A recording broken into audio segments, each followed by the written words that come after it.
ఎప్పుడు నూతనత్వం కలిగిన దేవుడు ఒక వ్యక్తిని తాకితే ఆ వ్యక్తి ఎలా ఉంటాడు? వాడు నవనూతనంగా మార్చబడతాడు. అందుకనే భక్తుడు కొరింథీ పత్రికలో అంటాడు కదా, ఎవడైనా క్రీస్తు యేసునందున్న యెడల వాడు నూతన సృష్టి, పాతవి గతించిపోయాయి, సమస్తము క్రొత్తవాయెను. ఎవడైనా.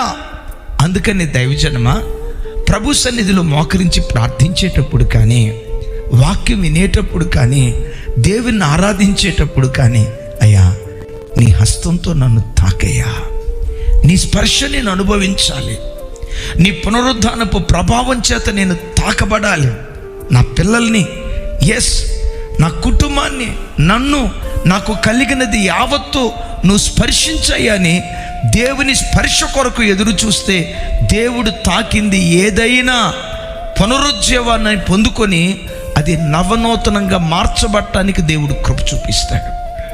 దేవుడు తాకింది ఎలా ఉంటుందో ఇంకొకసారి చెప్తా. ఎండిపోయిన కర్ర అహరోను దేవుని సన్నిధిలో వేశాడు, తెల్లారింది. ఆ ఎండిపోయిన కర్ర ఎలా ఉందా అని చూడటానికి వస్తే, ఆ ఎండిన కర్ర బాదం చెట్టులాగా చిగురించి పూతబూసి కాయలు కాసింది. ఎవరు తాకారు దాన్ని? దేవుడు తాకటాన్ని బట్టి ఎండిన కర్ర ఏమైపోయింది? ఫలాలు లేని కర్ర ఏమైపోయింది? మోడైపోయిన కర్ర ఏమైపోయింది?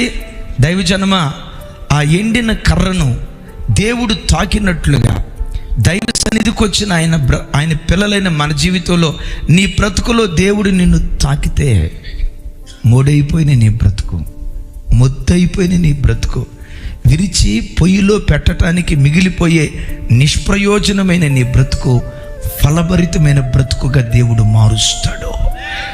చూసిన ప్రతివాడు, వీడి బ్రతుకు ఎండిపోయిందిరా, వీళ్ళ కుటుంబం ఎండిపోయిందిరా, వీళ్ళ వ్యాపారం ఎండిపోయిందిరా, వీళ్ళ కంపెనీ ఎండిపోయిందిరా, వీళ్ళ ఉద్యోగాలు ఎండిపోయాయిరా, చివరికి వీళ్ళ సంసారాలు ఎండిపోయాయిరా, వీళ్ళ సంఘాలు ఎండిపోయాయిరా అని ఎండిపోయిన నీ స్థితిని చూసి ప్రజలు ఎగతాళిగా మాట్లాడుకుంటున్నారా? ఒక మాట్లాడుకో, దేవా నీ టచ్, నీ స్పర్శ, నీ చేతి స్పర్శ నేను అనుభవించేటట్లుగా, గాయపడిన నీ హస్తంతో నన్ను తాకయ్యని ఆయన స్పర్శను నువ్వు అనుభవించగలిగితే, ఎండిపోయిన కొమ్మను పచ్చని చెట్టుగా నా దేవుడు మార్చగలుగుతాడు.